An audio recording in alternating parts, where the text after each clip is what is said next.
নমস্কার বন্ধুরা, welcome to হুতাতি sports. তো গতকাল রাতে যে মোহনবাগান ও ইস্টবেঙ্গলের ম্যাচ ছিল, এই ভিডিওটি তা নিয়েই হতে চলেছে। শেষ পর্যন্ত দেখতে থাকুন। আরও একবার ডার্বির রং সবুজ মেরুন। মাঠ বদলালেও ভাগ্য বদলালো না ইস্টবেঙ্গলের। গুয়াহাটিতে আইএসএলের ফিরতি ডার্বিতেও মোহনবাগান হারালো ইস্টবেঙ্গলকে। ম্যাচের শুরুতেই ইস্টবেঙ্গলকে ধাক্কা দেন ম্যাকলারেন। দ্বিতীয় মিনিটে গোল করেন তিনি। আশিস রায়ের পাস পায়ে লাগাতে পারলেন না হিজাজি মাহের। ম্যাকলারেন ঠিক জায়গায় ছিলেন। হেক্টরকে ঘাড়ের কাছে নিয়ে ঠান্ডা মাথায় গোল করলেন তিনি। কিছু করার ছিল না লাল হলুদ গোলরক্ষক পোপসুখন গিলের। এরপর মোহনবাগানের একের পর এক আক্রমণে চাপে পড়ে যায় লাল হলুদের রক্ষণ। কয়েকটি সুযোগ পেলেও গোলের মুখ খুলতে পারেননি মোহনবাগানের ফুটবলারেরা। এই আক্রমণের মাঝে ইস্টবেঙ্গল সহজ সুযোগ পেয়ে যায়। মোহনবাগানের বক্সের সামনে দিয়ামান্তাকোসের সঙ্গে ওয়ান টাচ খেলে বক্সে ঢোকেন ক্লেটন, কিন্তু শট মারার আগে টম বল ক্লিয়ার করে দেন, ফলে গোল হয়নি। ম্যাচের 21 মিনিটের মাথায় মনবীর সিং ইস্টবেঙ্গলের গোলকিপার গিলকে একা পেয়েও গোল করতে ব্যর্থ হন। প্রথমার্ধের শেষ দিকে রেফারির সিদ্ধান্ত নিয়ে প্রশ্ন উঠল। বক্সের মধ্যে হাতে বল লাগান মোহনবাগানের আপুইয়া। পেনাল্টির আবেদন করেন লাল হলুদের ফুটবলাররা, কিন্তু রেফারি তাতে সাড়া দেননি।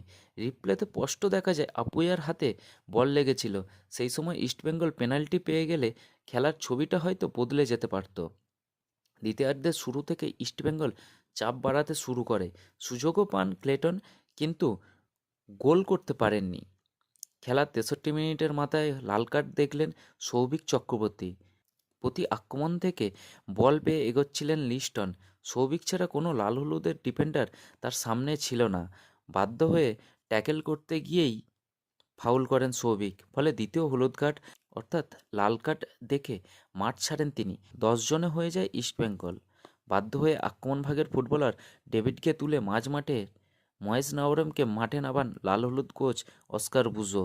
10 জন হয়ে গেলেও চাপ কমায়নি ইস্টবেঙ্গল। রক্ষণের ফুটবলার তুলে নিয়ে আক্রমণভাগের ফুটবলার নামান কোচ, ফলে শেষ দিকে তাদেরই আক্রমণ বেশি ছিল, কিন্তু শেষ পর্যন্ত গোলের দরজা খুলতে ব্যর্থ হয় ইস্টবেঙ্গল। প্রশংসা করতে হবে মোহনবাগানের রক্ষণেরও। টম সুভাশিসদের জমাট রক্ষণ ভাঙতে পারেনি প্রতিপক্ষ। ডার্বিতে সাধারণত যে ধরনের খেলা দেখা যায় তা দেখা গেল না এই ম্যাচে। হতে পারে দর্শক কম থাকার কারণে কিছুটা প্রভাব ফুটবলারদের ওপর পড়েছে, তবে শেষ পর্যন্ত গুরুত্বপূর্ণ 3 পয়েন্ট নিয়ে মাঠ ছাড়ল মোহনবাগান।